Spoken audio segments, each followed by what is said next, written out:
রামচন্দ্রপুর লঞ্চঘাট নদীর তীরে অবস্থিত একটি প্রাচীন ও গুরুত্বপূর্ণ পরিবহন কেন্দ্র। ব্রিটিশ শাসনামল থেকে এই লঞ্চঘাটটি ব্যবসা বাণিজ্য ও যাত্রী পরিবহনের জন্য ব্যবহৃত হয়ে আসছে। রামচন্দ্রপুর লঞ্চঘাটটি সারা বাংলাদেশের সাথে যোগাযোগ স্থাপনকারী একটি প্রধান নদীপথ। ব্রিটিশ ও পাকিস্তান আমলে এখান দিয়ে কৃষিপণ্য, মাছ, লবণ ও অন্যান্য পণ্য আমদানি ও রপ্তানি করা হতো।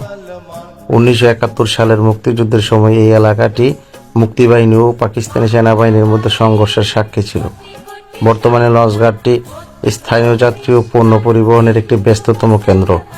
তার পাশাপাশি অবস্থিত রামচন্দ্রপুর বাজার।